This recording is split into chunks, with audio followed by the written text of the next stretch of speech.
Hi, this is Bill Heinrich. I'm the author of The 7 Levels of Truth, a direct path to your life purpose. And I'm also the founder of TrueLifePurposeNow.com. On this episode of the Business Growth Architect Show, I'm going to share and discuss and reveal how to live with more passion, purpose, and prosperity. And you're going to learn some great tips on how simple it is and easy it is to make meaningful changes in your life. Please join us. And hello, fabulous person. Beate Gillette here. I am the host of the Business Growth Architect Show, and I want to welcome you to today's episode where we discuss how to navigate strategy and spirituality to achieve time and financial freedom. Truly successful people have learned how to master both, a clear intention and a strategy to execute that in a spiritual practice that will help them to stay in alignment and on purpose. Please enjoy the show and listen to what our guest today has to say about this very topic. Beate Gillette here, the host of the Business Growth Architect Show with Bill Heinrich. And today we're going to talk about really how to manifest, I want to say almost effortlessly, utilizing the laws of the universe and some spiritual insights and practices. And who better on the show than Bill Heinrich? Bill, I'm so excited to have you on the show. Welcome. Thank you. I'm so happy to be here. Looking forward to this. Exactly. So for somebody who's never heard about you or is not familiar with the work that you do, what is it that you do and how do you help your clients solve their problems? I teach people how to live their life purpose. So I take them from struggling in the physical to living a powerful life and understanding what their energy is and how to use it in a positive manner. Can we define the term energy? So a lot of people throw the term energy around freely and recklessly. Everything is energy. Be careful what you give your energy to. In the context of what you do, what is my energy? It is you. It's all that you are. It's all that we are. And it's all that everything is energy. Everything's a vibration.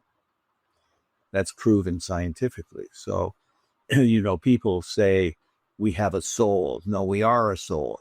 You see, what people see when you look in the mirror really isn't you. It's what you see in the mirror is a manifestation of your energy in that moment of your physical being. When you die, what you see in the mirror stays here. It's your energy that leaves.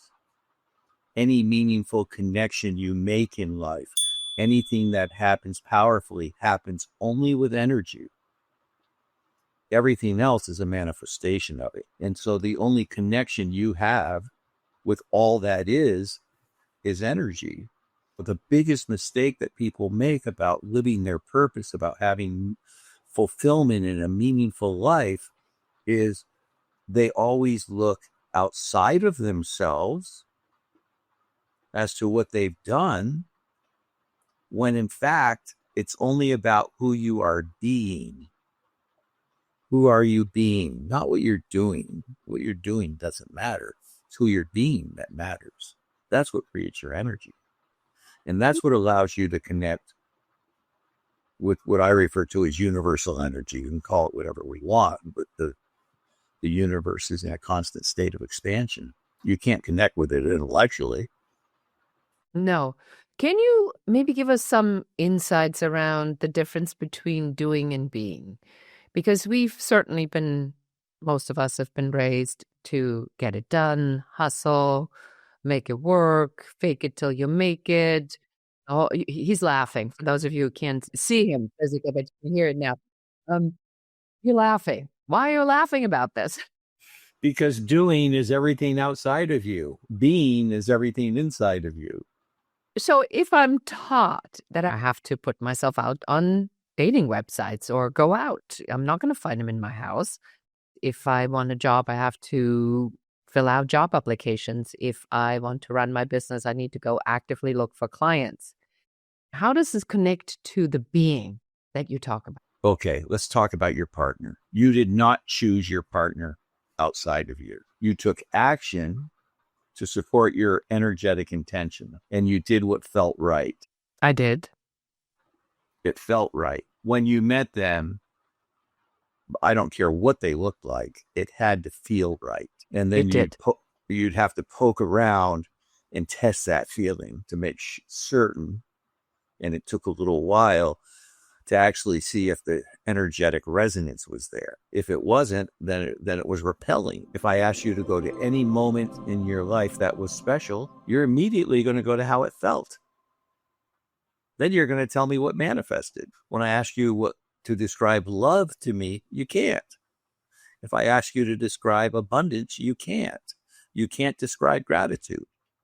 You can describe how it manifested in your life at a particular time, but there's no definite physical definition for it. I was interviewed this morning by this really nice young fellow, and he was asking me about that. And I told him, he had young daughters, twins. I told him, I said, you didn't know love until you met your daughters. And then they introduced you to unconditional love. And he went, wow, that is so true. I had no concept of love until that happened. So it's about who you're being. His daughters couldn't speak.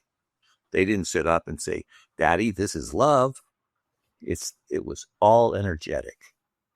100%. Now, if I wanted to use this concept that everything is energy as a strategy, can I do that? It's the only one to use. Most people think that what you're talking about and strategy or implementation are two different things, but you say it is not so. No. So give me an example now and say, if I want to manifest abundance, and let me be specific, let's say I want to manifest $25,000 by the end of the month, and I want to use energetic principles to do that. I still have to do things, but I also have to use other principles. Can you take me through how do I need to get this figured out in my head to fully utilize these principles? Well, you have to understand that it's working with intention, okay? And it's all about the intention and the energy. First of all, when you're manifesting $25,000, that's like taking a hot dog to a banquet, okay? Because why would you limit yourself? We don't care the amount. What's there is an intention to manifest and create something in your life. And you allow the universe to do that for you. But the moment you put a physical description on it, you now have an expectation. And the definition of disappointment is when expectation meets reality. You're never going to be happy. And even if you hit the nail on the head with the expectation and reality, you're going to be disappointed a couple of days later because there's no fulfillment in it. It's gone. It's something in the physical. The physical can only bring suffering. It's hard work, lack of clarity, and suffering. That's what our life brings us. That's it. That's all you get out of life.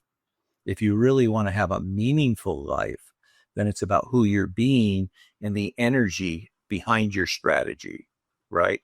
Like I work with clients, very successful business people. We use energy to create the intentions and to support the strategies of what they're creating. One of them is a financial fellow that's financial planning and stuff for people. Like his business is like crazy expanded, but he stopped selling. I got him to stop. I said, stop selling.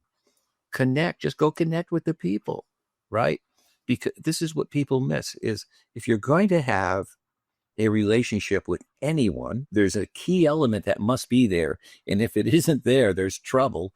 And that element is mutual appreciation. So if I'm here to take from you, if I'm here to conquer you, we don't have mutual appreciation. And you can feel the energy, right? And you get into the cat fight. But when there's a mutual appreciation, it's saying, I recognize that you're totally different than me, and I'm totally different than you. So let's have a conversation that's mutually pleasing to both of us, regardless of the outcome. The outcome is irrelevant. And this is how one builds trust. This is how one builds a very deep, meaningful relationship. I do that with my clients. There's something very unique about my clients. Okay. I currently have 5 one-on-one clients.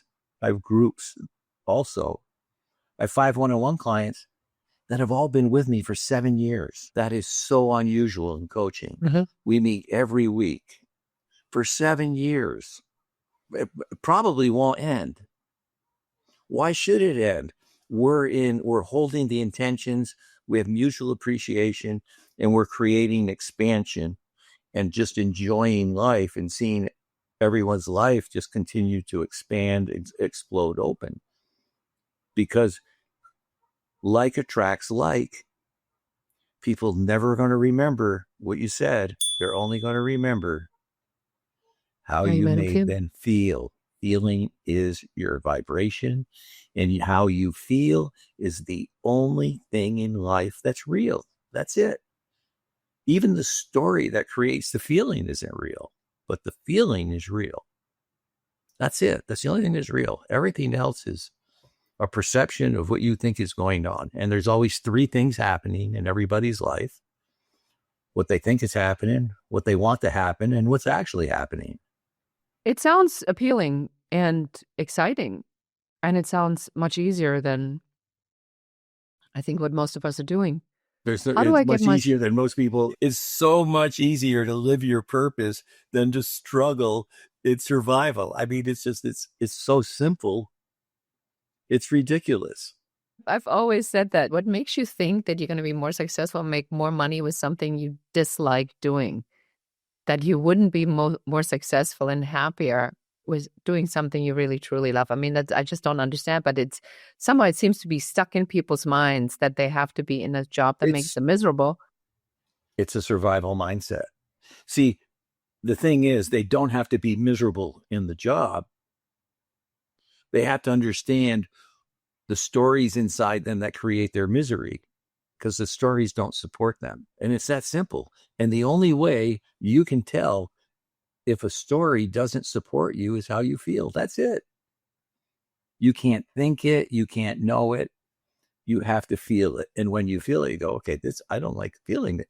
They've come to see me because they don't like the way they feel about it. It's not about what's going on in your life. It's how you feel about it. And your greatest asset is something called free will and choice. And we're the only ones in the universe that have that. Yet when we live outside of ourselves, when we live in survival, we give it away. We have no clue about free will and choice. I do what I want, when I want, where I want, with who I want, anytime I want. Now that sounds a bit facetious. It isn't.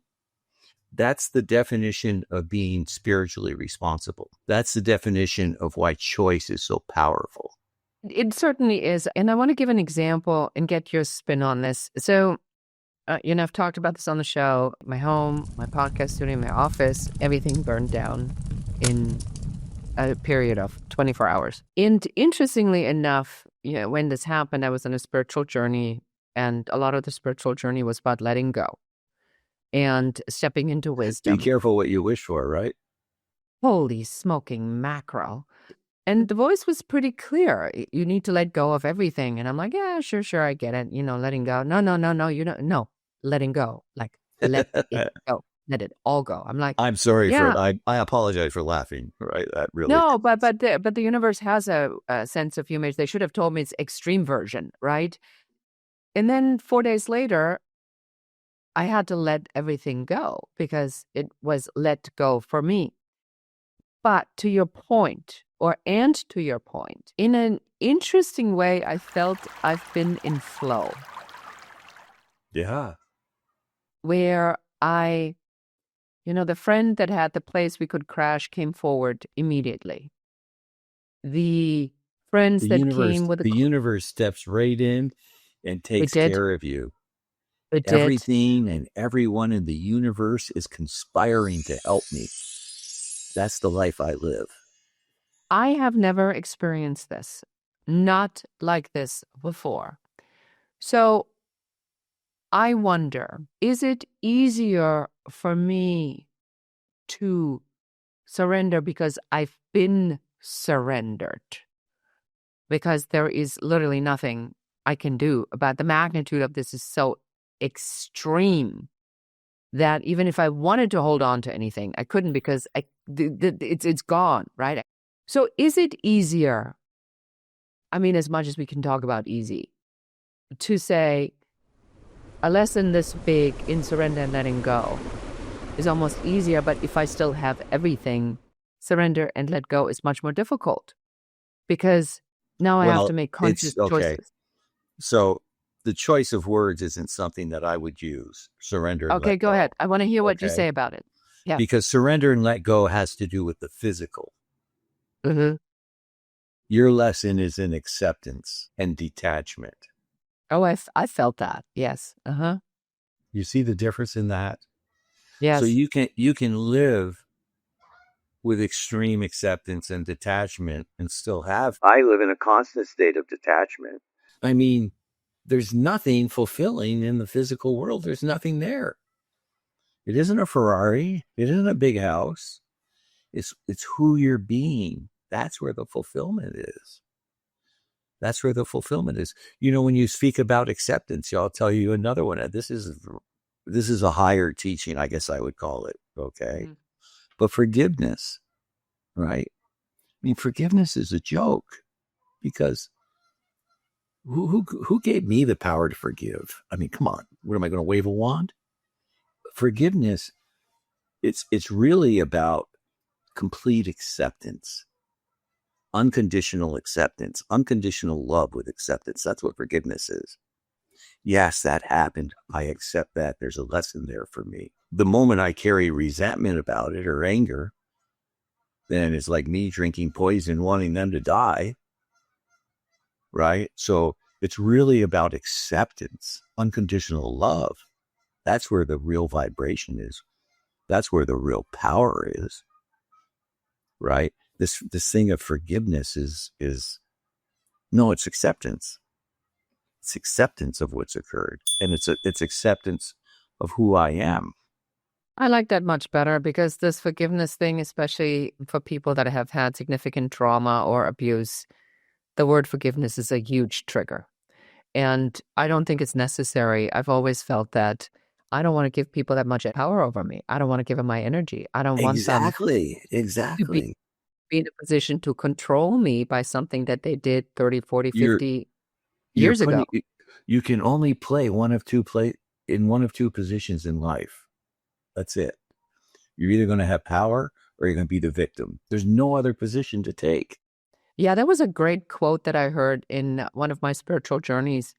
And that really put it in perspective for me. And it goes like this. It says, "How hungry must your heart have been to devour mine?" And that puts it right back into the responsibility of the person who does it versus them doing it. What I'm hearing you talk about, this recognition of what do I choose to take on? Yes? Talk to me a little bit about that. How can I have maybe a little bit more? I don't want to say control because if I say control, then you're going to correct me with a different word. No, I've no, gathered, no. I've Here's gathered what this much into it. Go ahead. here's what I'm going to say, and I know that you're going to agree with me about control. Okay. Okay, my life is completely out of control, and yours is too, Yes, and that's a fact. it is a fact. What people are doing is you work with your mind, but your mind can only do two things. One, access the past. It has to go to one of your past experiences. And two, protect you. That's all it can do. It can't do anything else. Your mind can't even come to the present moment. It is not possible. Your mind cannot participate in the present moment. It's not possible. Your mind can only create fear to protect you, and to create fear, it must go to the past or to the future. It's impossible to create fear in the present moment. Absolutely impossible. Which is why they say if you live in the here and now, nothing can ever happen to you. That's right. This is just stuff that goes on. We don't know anything. Yet our mind tells us to protect this little piece we have. And eventually, what most people are doing is they're focused on getting to death safely. People regret the things they did not do for whatever reasons that there are. So, Bill, for our audience that's listening and it goes like, yeah, that sounds all really good. How? How can I overcome my own limited thinking? What do I do now to get out of this? Well, there's a couple of big pills you got to swallow to start with, right? And first of all, I've been researching this for over 30 years. I walked away from my life because I was so miserable so I could find the answer to why I was miserable. This is what led me on this path. I literally, 2 days after Christmas, walked out the door, left a relationship, walked out into a snowstorm, and never came back. I changed everything but my name, and it's led me to finding these things. And there's some very key considerations that people have to acknowledge. The first one is we are constitutionally incapable of being honest with ourselves. It is not possible. The reason it isn't possible is because we've come to Earth. We each have life lessons. There's 38 different life lesson paths a person could be on with billions of combinations. And people have blind spots. They're living with a blindfold on, making decisions based on who they aren't in this game of survival. So let's just start there. So let's just simplify life. There's only two emotions, love and fear. End of conversation. Everything comes from one of those. Everything. Fear is an innate understanding that everyone has so deep in themselves that they don't recognize it. And the fear is that they know they're going to die and it's inevitable. So it's fear of loss. This is what creates more fear than anything else in life. It's our fear. We're going to lose someone. Yeah, you're going to lose them. Guess what? That's what happens. Everybody dies. When? That's why our life is out of control. So fear can only be created in your physical life. It's impossible to create fear in your non-physical. What is spiritual? First of all, everybody says, oh, it's spiritual. It's like spiritual is non-physical. That's what spiritual is. Let's get clear about that. Everybody calls it different things. They want to put a religious or the holy slant on the word. It's energy. And the universe runs everything. Wake up, people. The universe is running everything. Everything's a vibration. It's in a constant state of change, organic expansion all the time. When you're rigid, you are against the flow. You're in resistance. So suffering is there. It has to be because everything's flowing. It is. Why do things happen? I don't know, but it's who we're being after they happen. So the first thing people need to look at, the number one root of all evil is defensiveness. Because when you're being defensive, you're protecting a story inside you. And I've been to many spiritual seminars. I've done very intense work over the years in this area. And I've been to these seminars that were amazing. The weekend was like crazy to a vibration that I can't even describe. You walk out dizzy, right? Stay that way for a few days. I mean, literally, because right, you know what I'm talking about. Because drunk with connection. Yes, like you go like. There's nothing like being in ceremony creates a unbelievable vibration. It's wild, right? But why do people not come back? Why do they stop? That was my question. And I stayed there long enough to find the answer. And the answer is this. They reach a point where there's a story that they need to protect. Yeah, and that's 100%. It stops them dead in their tracks. They are not willing to let go of the story, or they aren't willing to look at it. It's so interesting that you say that, because I had this experience not on my last, but the first planned journey I was on. I realized that my trauma story with my mother and the abuse, that if I was going to let that story go, that is everything on why I am who I am, what I did, why I did it, the choices I made. if I were to let that story go at what? 58, 59, 60? Shit, what's that going to do to all these years that that story drove the narrative? Then that's poof, that's gone. And then what? So I understand that point of view very, very clearly because I was there a year ago and I'm like, yeah, this made me a little uncomfortable here because if I were to let that go and release her energetically from me and say she did the best she could with what she had, World War II child, God knows what happened to her, bless her, what's hers is hers, it's not mine, like doing all that good energy release work. And then I cannot tell that story anymore because then that story has no more meaning and is no longer true. So I think that the letting So, go okay, but of, I would take you on a different path with it. please go ahead, do. You tell the story because she taught you a valuable lesson and have Interesting. gratitude for the lesson. Let go of the sadness that you didn't realize it till a year ago. But what did she teach you? What did that lesson teach you? This made you who you are today. I lived a life of misery, and it's every moment of that misery that allows me to be who I am today. And it's every moment of that misery that allows me to connect on a deep level with anyone about anything energetically because I understand it. I empathize with it. I know it. On a soul level, yes.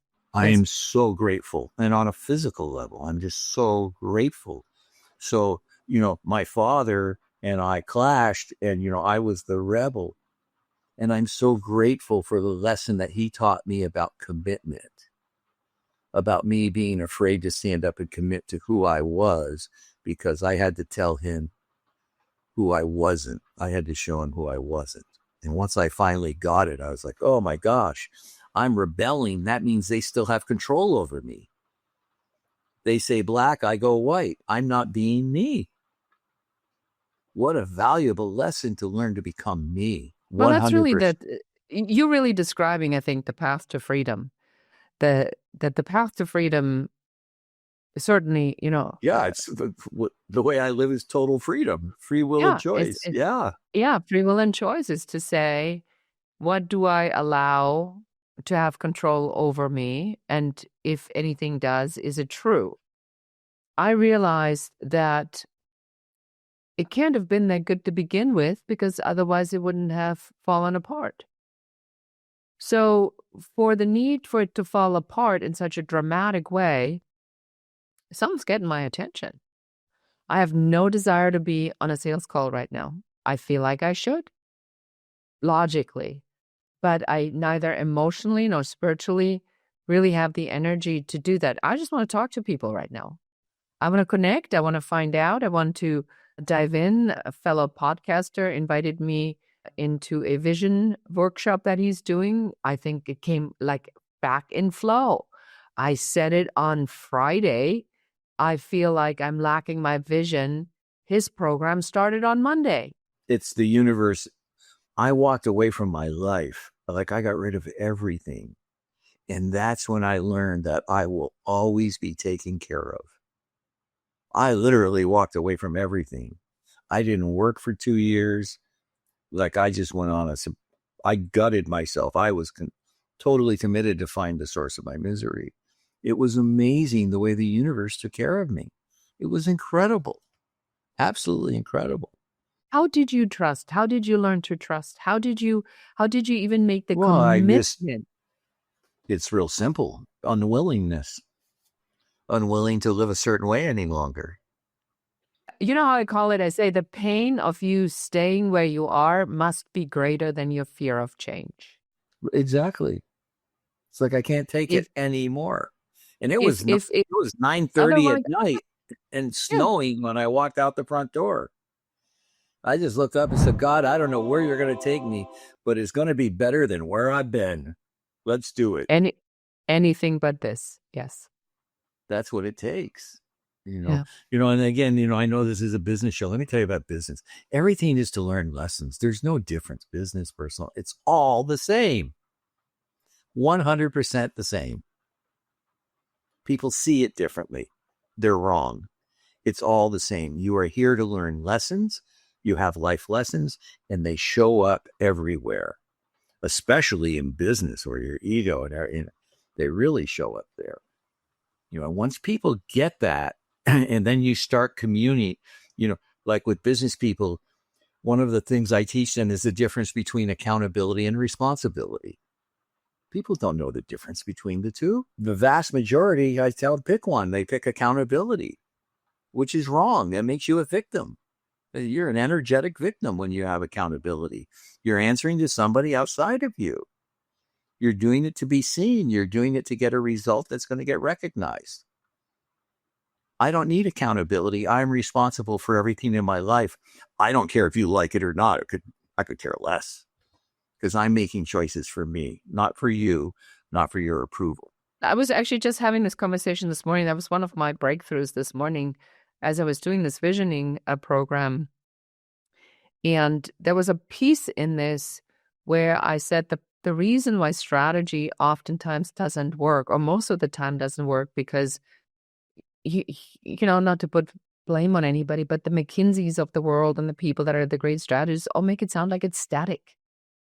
It's not. It's dynamic. Right. Exactly. It's And like it's clarity. constantly, It's like clarity. changing. You'll And never have if you'll never no, have clarity. You will never have clarity. so as we wrap this up for today, if somebody now goes, I really want to do this, where do I start? What's the first thing that I need to do? Like, I heard you, I'm not satisfied, anything but this. What do I do?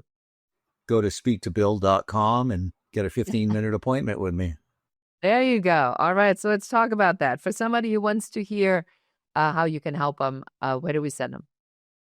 Bill.com. Speaktobill.com. That's it. Speaktobill.com and Then schedule get a your 15 consultation. we get a 15-minute conversation. Whenever I speak to anybody, the first thing I have to do is I have to make sure that they have the capacity to do this. Not everybody does. This isn't for everybody. No. So it's whether or not they have the capacity, because I'm not here to convince anybody of anything. You get to live your own life.